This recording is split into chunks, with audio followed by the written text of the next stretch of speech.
All right, so the first thing that I'm going to want to do is if I click on here and kind of look at these layers and look at them in my timeline, I have this little set of boxes right here, my switches. If you don't have this, particularly this little 3D box right here, which if I hover over it, can you guys see where it says 3D layer? Okay, so it allows this layer to be manipulated in 3 dimensions, right? Makes sense. So if I click on my shape layer and I hit P for position, you'll see that I have an X value and a Y value here. So if I change my X value, it's sliding left and right. If I change my Y value, it slides up and down. That makes sense. That's what we've been doing this whole time. If I toggle this box, I now have several other options. And if you look in position right here, you'll notice that I went from X and a Y value, and now I have a Z value. And if I toggle between this Z value, it looks like my object is scaling up and down, but what it is actually doing is moving in Z space. So Z space, and if I kind of zoom in right here, and it doesn't work all that well because it kind of scales down. Since this is a 3D object now, which if I toggle that off, I have this little anchor point right here set. And now if I toggle 3D on again, where that anchor point is or was in my 2D, now I have this kind of these weird handles and these different kind of arches. Um, and what this means is now, if I select one of these handles or one of these lines, I can manipulate this object in 3D space. So you're going to have 3 different arrows in here. You're going to have a green, red, and blue arrow, and they're all pointing from the center anchor point. And the green arrow is always going to be your Y value, so that's going to be your up and down. Red is going to be your X value, so that's going to be left and right. And then Z, right here, is going to be your Z value, so that's forward and backwards in space if you're staring straight at a 2D plane. And so what you can do by grabbing these arrows, as I've been doing, you can manipulate that position property independently of all the others. Now, you can do the same thing up here in the timeline like we've been doing, so toggling X and Y, and just kind of scrubbing through those, and that works too. Now, we also have these kind of rotation values. So I have X and Y rotation, but if I select my layer and hit R, I also have Z rotation. And so if I toggle between my Z rotation, it's rotating around that axis. So this looks like our regular rotation value from 2D After Effects, right?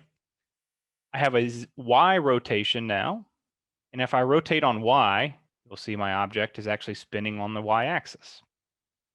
Now, right now, this is still a 2D object. It's just moving in 3D space. What that means is I have a plane. It's a flat plane, and when my Y rotation is exactly 90 degrees, it almost kind of disappears. But because we're in After Effects, it's got a little more sense than that, and it shows it just really skewed. Get it just invisible. It's about as close as we're going to get. It's 91 degrees, but we still see it there. Now, I am in something called Cinema 4D. Now, if you go up to the top right when you're in 3D mode, you'll see a renderer. And actually, I think you see this out in 3D mode too. And if I click on this icon, I open up my composition settings, and it's my rendering settings, really, that I'm going to open up. Now, the selected renderer determines the features available for 3D layers in a composition and how they interact with 2D layers. So because the last thing I was playing around with was Cinema 4D, that's what it defaults to. Now, for you guys, if you haven't worked with any 3D before, and you turn on a 3D layer by selecting this little 3D box, it will should default as Classic 3D. So Classic 3D is a traditional After Effects renderer. Layers can be positioned as planes in 3D space, and that's exactly what I've been doing right here. Now, if I toggle down to Cinema 4D, this renderer enables extrusion of text and shapes. It is preferred renderer for extruded 3D work on most computers. It also gives you a list of things that are enabled. So extruding and beveling text and shapes, reflections, curved footage layers, a couple other things. And it also shows you things that it disables. So blending modes, track mattes, layer styles, and mask and effects on certain things like continually rasterized layers, text and shape layers, collapsed 3D pre-comps. So any mask that you have before turning on Cinema 4D will be disabled once you turn it on. Once you go back to kind of your classic 3D or a 2D layer, everything will be kind of disabled or re-enabled. So I'm actually going to leave this as classic 3D for now. And we can play with this a little bit more. So what I'm going to do is hit R because I have my rotation pulled up. I'm going to hit it to get rid of it again. And now if I toggle this drop down, whereas before we hit 3D, I had contents and transform. If I toggle this again, you'll see I have contents. Because I have a shape layer, it shows me which shapes are in this layer. I just have one, and it's my little Tindy. Transform deals with all your transform properties, your anchor points, your position, scale, rotation, and opacity. This stuff we've covered plenty by now. Now, by clicking this 3D layer, you'll also notice that I have geometry options and material options. Now, if I toggle down geometry, it's not giving me anything, it's grayed out. And if I toggle down material options, you'll see that I have a few other properties that I can adjust. Cast shadows, I can turn this off or on. So depending on my light source, this will cast a shadow on my background or not. Light transmission, so this just has to do with, how much opacity this object has and how much light is kind of traveling in and through it. Accept shadows, accepts light. Again, this is all toggled by default. And if you have a question about some of these things or aren't sure what they are, come in and adjust some of these settings. Ambient, diffuse, specular intensity, specular shininess, and metal. Again, these are all properties that you can go around and play with. And once you get a light source on here and start playing around with these objects, then you can get a better idea of what these do. And it all has to do with primarily how this object accepts light. Now, as of right now, I don't have a light source in here, so it's just going to look like a solid color. Now, if I go to my text has a similar thing where before being 3D, I have this text, which is something we covered last week, if you recall. And then I have my traditional, just like transform properties, just like any other layer. Now, if I toggle the 3D, you'll see that I have geometry and materials again, and those are all the same options. Now, going back to our geometry options. So this is grayed out for both of my objects. Now I have this little green text right here that says change renderer. So if I click on that, it takes me back to this like 3D renderer options, which if you remember is the same thing as clicking up here. I click up here, and for this, I don't, clicking up here, I don't need a layer selected. What this does is it impacts my whole composition and my whole work. So if I change my renderer back to Cinema 4D and hit OK, then you'll see that my geometry options open up for my text and shape layer. So if I toggle these down, I have a bevel style, and right now it's selected as none. So angular, concave, and convex. I have a bevel depth, full bevel depth, and extrusion depth. And if I open up the geometry options for my shape layer, you'll see that I have the same exact options and the same kind of presets. These are all default.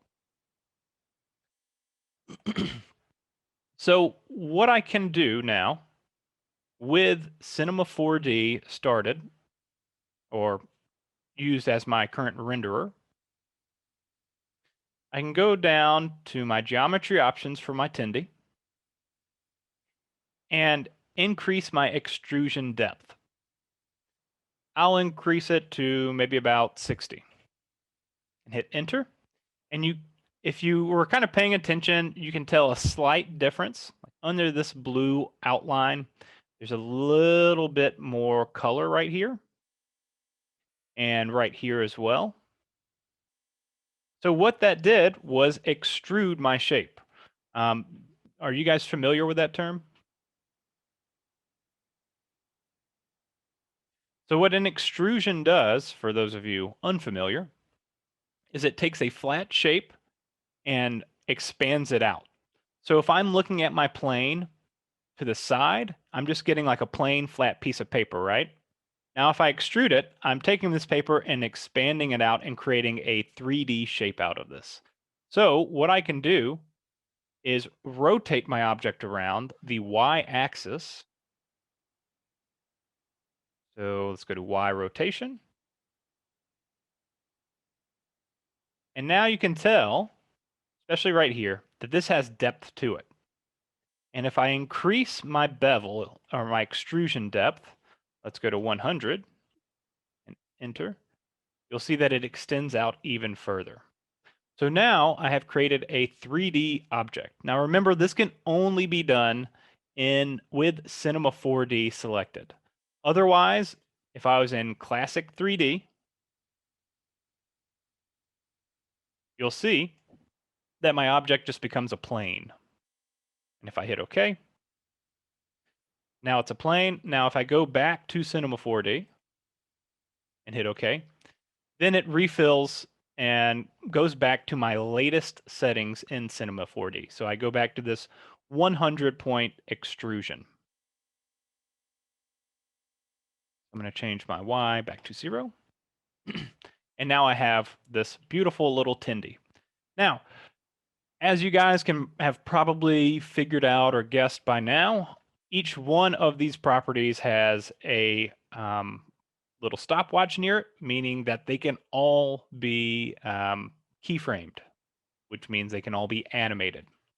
So what I'm going to do, I'll leave my extrusion depth to 100 right now, and I am going to go back to the very beginning of my timeline, create a keyframe for my Y rotation, go out about 2 seconds, and add a rotation of 1 and hit enter.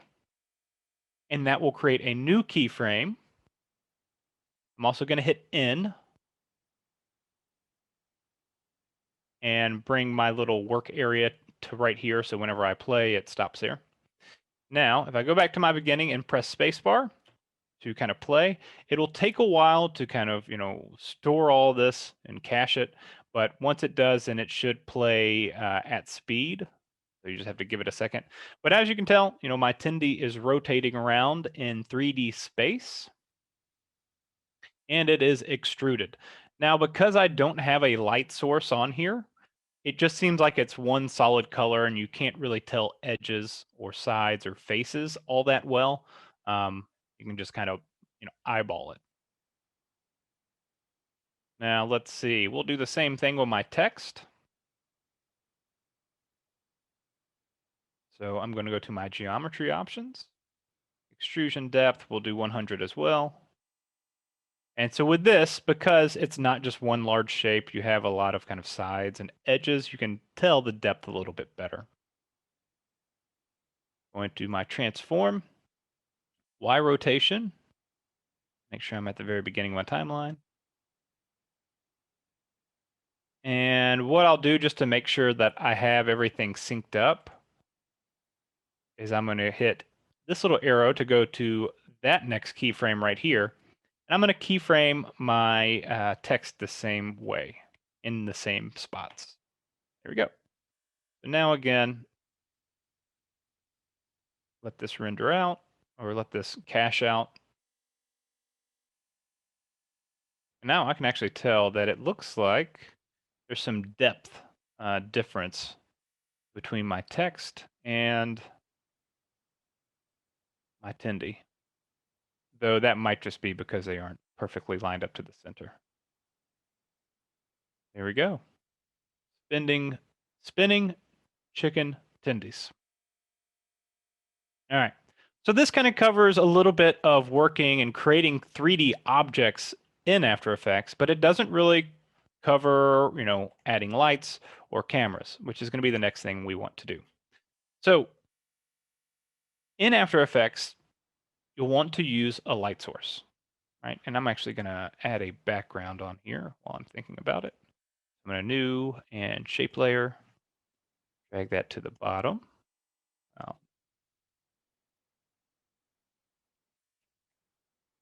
Yeah. Zoom out a little bit, make a little square.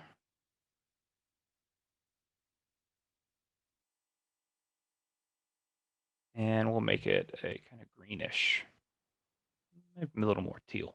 There you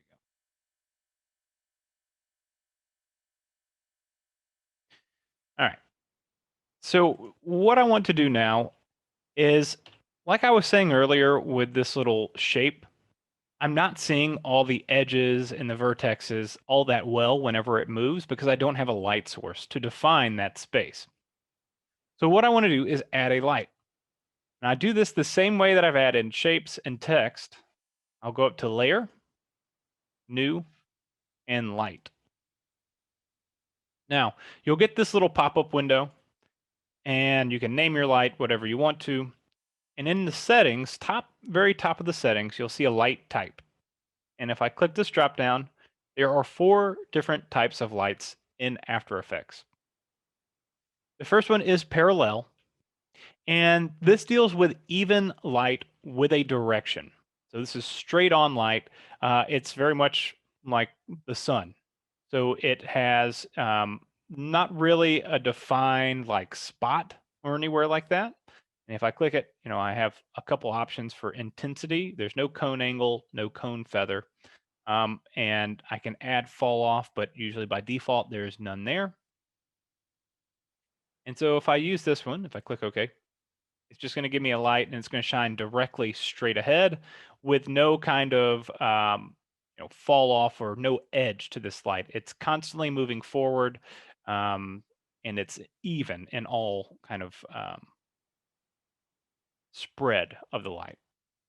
And so now if I play through here, you'll see that I'm starting to get these shadows, even with that kind of omnidirectional light. Which you'll notice that this face is always a consistent color. So that is the parallel light. I'll delete that. Next, we have the spotlight. I believe it is. Yep. So the spotlight acts very much like a stage light. It has a cone shape, and it does shadows. So you can check that off. And I'll hit OK. And now I get this little spot right here. And now you can start to tell that it really kind of has a lot of hard shadows right here. And what I can do is just adjust my settings. So I'll toggle that down. And again, as always, there's the transform. I can move it left and right.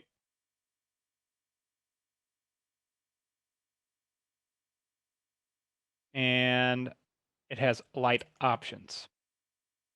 So I can adjust the intensity so it's not so dark. Maybe put this a little over 100. You can change the color of the light. I'm going to keep that white for now. My cone angle extends out, my field of view or just the cone at the very end of it, where it's reaching out to. Cone feather, adjust the feather of the edge. So how hard is this edge? Going down to 0, it's pretty hard and straight, just like that. Higher numbers are, or closer to 0 is more diffused right here. Fall off, again, this was in those light settings. You have smooth, inverse, square, clamped, and none. I'm going to use none for now, but fall off, what it means is, all right, we'll go with smooth just because that's a little bit easier to render anyways. The fall off radius means that at this number of pixels, that is where my light is going to begin to kind of lower in intensity. And fall off distance means at 500 pixels past this marker, then there will be 0 light at all. So if I extend this out, you'll notice it gets a little bit brighter in here, but it's really not a whole significant amount.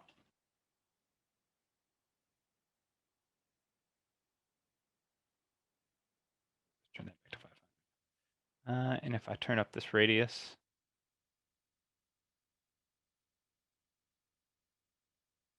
it just makes it more extreme because the distance between my camera and my Tindy is still the same. You're not seeing this quite as much. And I'm just going to turn that off for now. All right. And then here we have, cast shadows. So I turn that on. I can turn it off here. And then shadow darkness and shadow diffusion.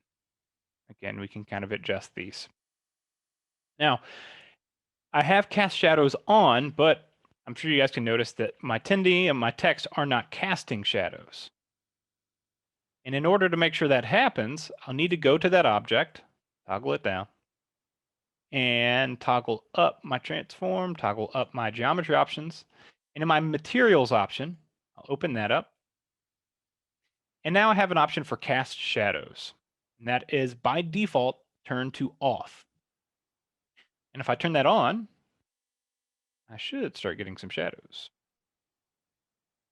Accept shadows, accepts lights, appears in reflections. Again, kind of some of these things are defaulted by on by default, except for cast shadows. Now, let's see. If I play through here, see where my shadows are. Don't seem to be getting any for some reason.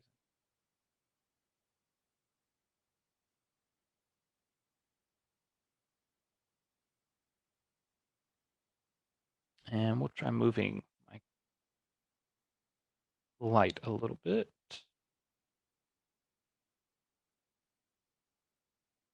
And so you'll notice too, whenever I'm moving my X and Y value, or my X value, I'm sliding it along, and it looks like my camera is, or my light is pivoting instead of just sliding straight across.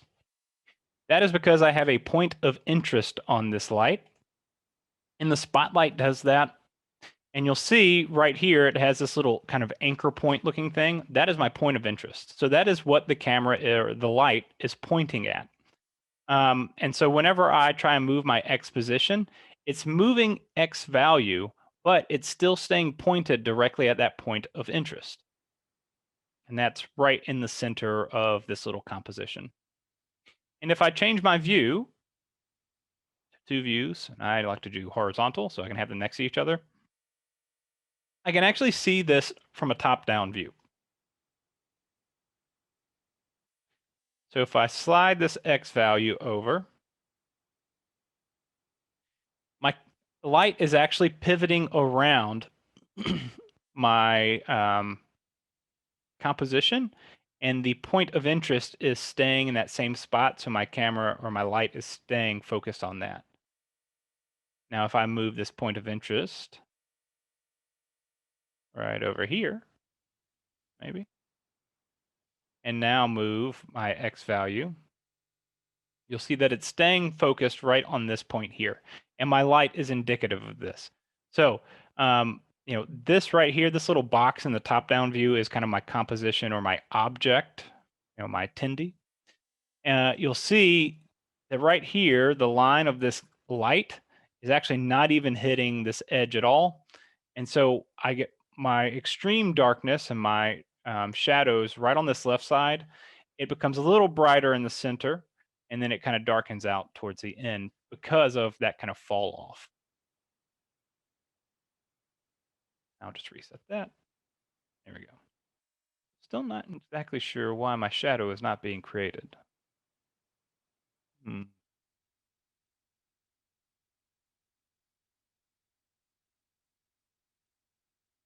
Well, that's okay.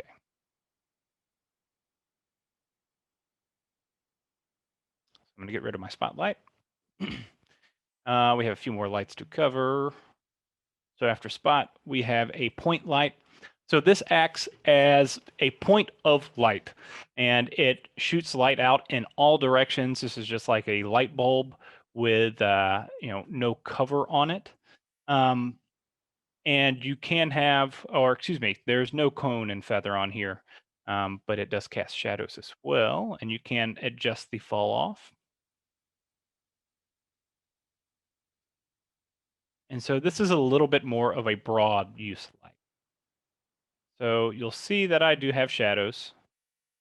I toggle through some of the stuff, but they are not quite as harsh as that spotlight, unless it's not directly hit like this along these edges. These are dark.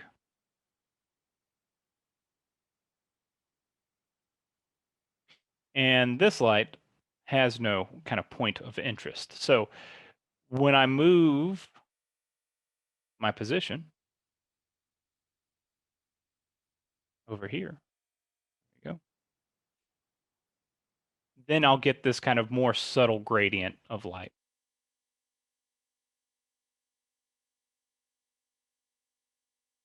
And generally, the point light is what you'll probably use the most. It's a really, general use light. But typically, you're going to use several lights for your settings or for your compositions just to get, that kind of perfect look that you want. Not one light is going to be a end all for everything and the answer to everything. So you'll really have to play around with this and see, what is working best. And then the last light is going to be ambient. And this is similar to the point. It's more of a general overall brightness. And it just has light options. And that's just intensity and color. And again, this is a pretty good, overall light as well, but you just don't get quite as much kind of shadows and things like that. This just brightens a scene. You'll see that I'm getting just full solid color on this stuff. And it's not really adding any shadows or any highlights or anything like that. So the ambient lights are good for just adding general brightness to a scene. So let's say I have a spotlight. I'm going to move it back in the Z space. I am going to lower my cone angle.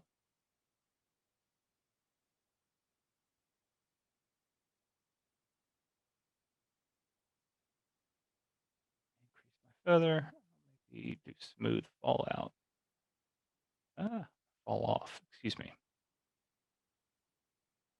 Yeah, maybe I won't use it at all.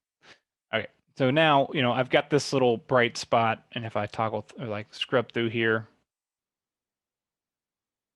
you'll see I'm getting really kind of small area of light. So then I would add an ambient light. And now you'll see that adds some color to everything. It's a little intense. I don't want it quite that bright. There you go. And so now, like I was saying, instead of this being all completely black now, when I was using that spotlight, with this ambient light, I do get some more kind of color and tone, a little bit of brightness in here. Maybe try 55. Yeah, that's pretty good. And you can always, change these lights, whatever kind it is, in the timeline once you have it in here. So I have my ambient light selected. If on this light option, I toggle it from ambient to point, that will work as well. And I can reset this, but it's already reset.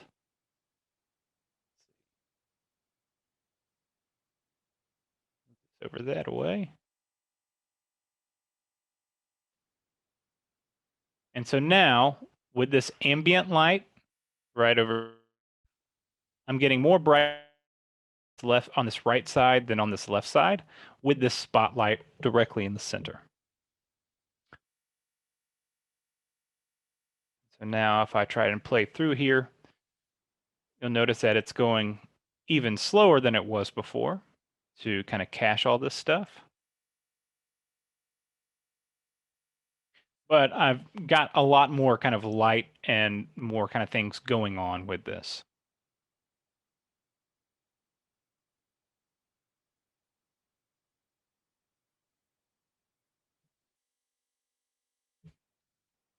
One second.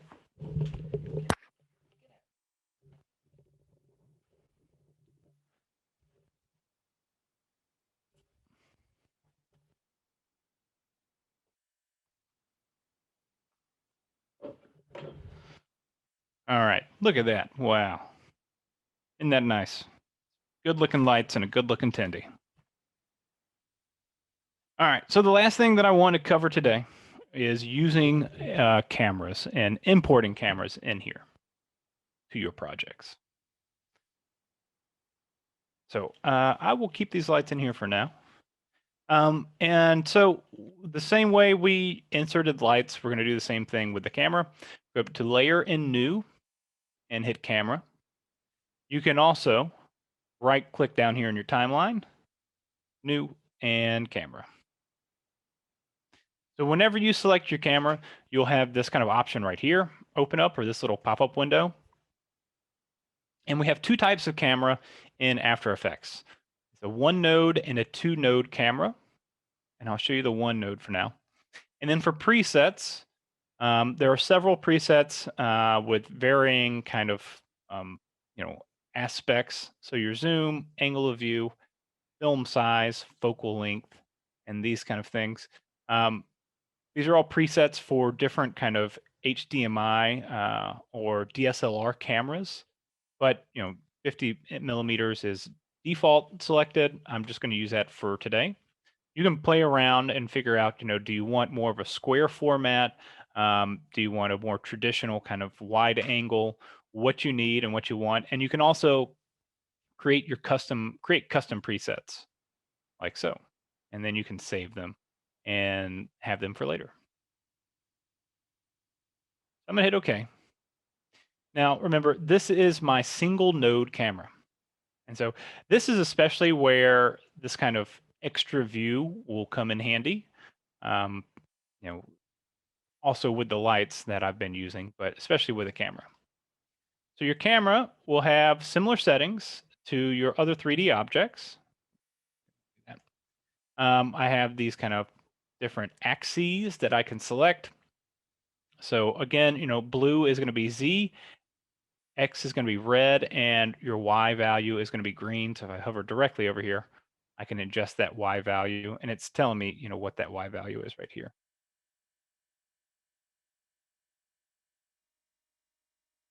Exit out of that, or Control Z. I can also zoom in my camera.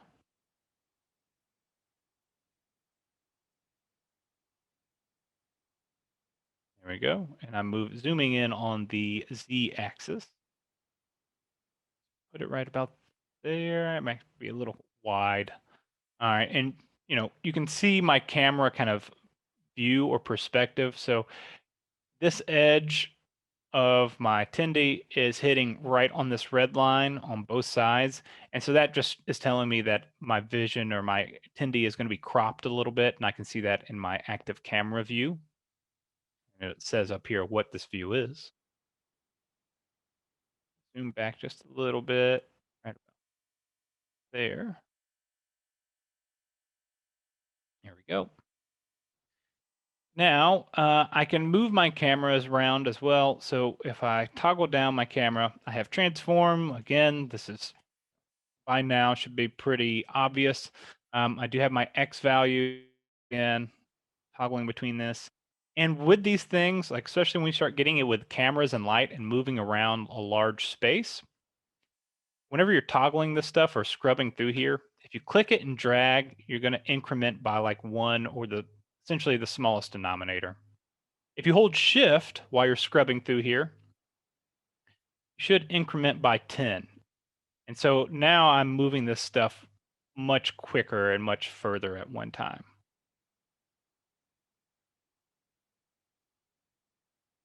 Oh yeah, that's the Y value, so you can't really tell on this top-down view. But, all right, so our transform, and then we have camera options. So we have zoom, depth of field, focus distance, aperture, blur level, iris shape, rotation, roundness, and iris aspect ratio. So you can play around with these, try out this zoom, and you'll see that my camera's kind of little perspective thing right here, or a little camera window thing, changes whenever I adjust this zoom. Again, if I hold down shift, I can increment this a lot quicker. Maybe not as fine-tuned, but it's faster. And I can get an idea of what this is going to look like on the right.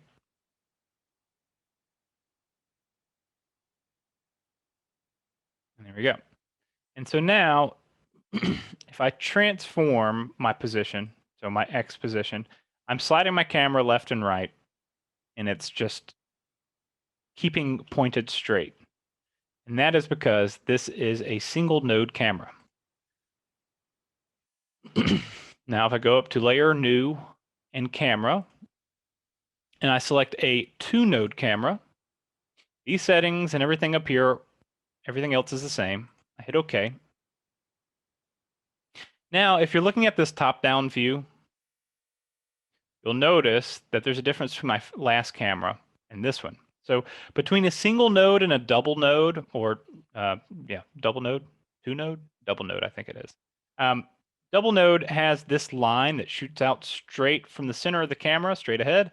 And I have this little anchor point looking thing. And if I grab it, I can bring it closer to my camera. I can bring it further out. But wherever I change it, kind of X value or like rotationally, my camera will follow. So I Control Z. If I toggle down, again, transforming camera options, if I open up my camera options, I have all of the same things here. If I go up to transform, all of the same things plus a point of interest. Now, we were just looking at this with the light, and it's the same thing. So camera or 2-node camera just has a point of interest, which means wherever you change your values, your camera will still be looking at that same object or is focused on that same point of interest. If I hold shift and toggle between here, you'll see my camera is moving out on the X-axis, but it is still staying focused on my tendies right here. So I can send it way out here, and this becomes really small. And because it is so far away.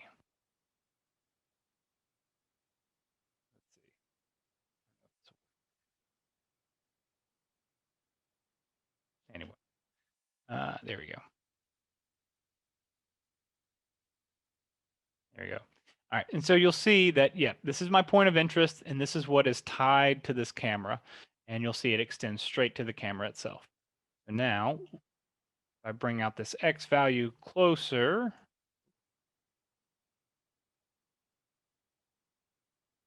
it's something close to like a direct view. So it's important to realize, what you want to do and how you want your camera to move around in a space. Because your 2-node camera will stay focused on one object. Now, you can keyframe that object. So let's say I want to start off looking at my little tendies, but Maybe at this 1 3/4 second marker, I want to move that point of interest. I can drag it, and maybe I want to be over to the side a little bit. So what I'm doing is actually my camera to this left by changing my point of interest or rotating my camera. And maybe at that same point, I want my actual camera itself, which, right? And maybe at the same time that my point of interest is moving to the right, I want my camera to actually move to the left.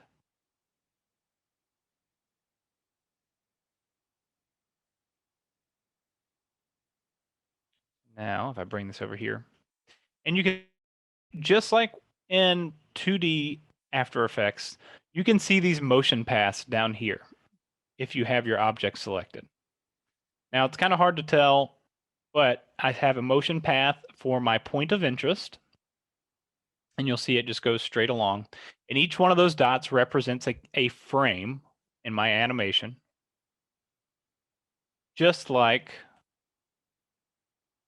these dots right here each equal a frame between this keyframe and this keyframe right here.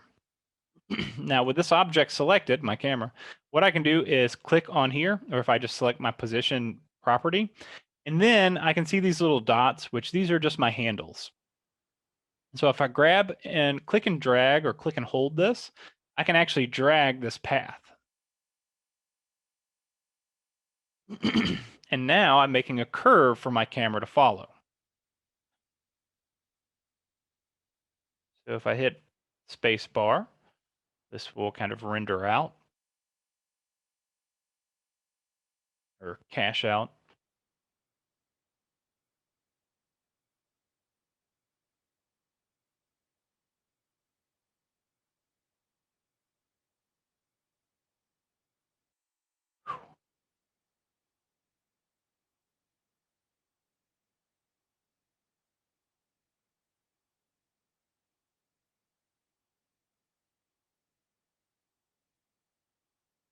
There we go.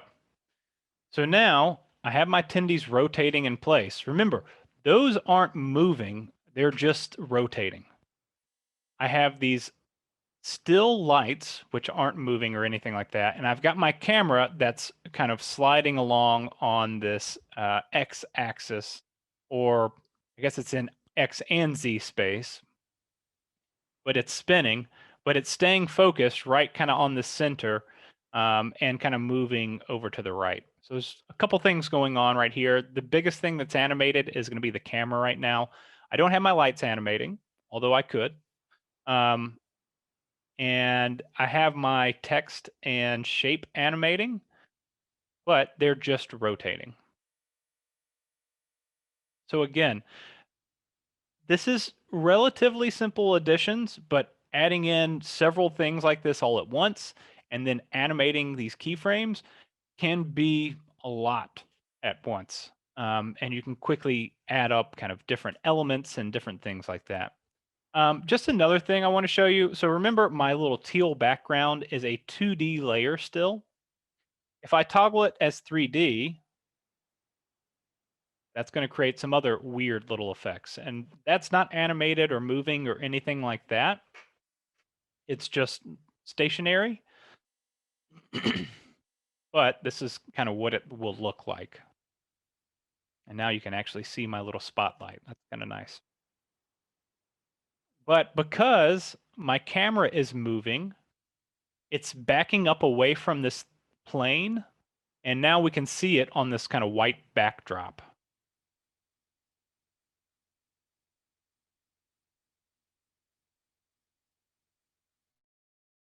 And because I created it just as a regular layer, it kind of takes up the same space as my 3D Tendy and my text.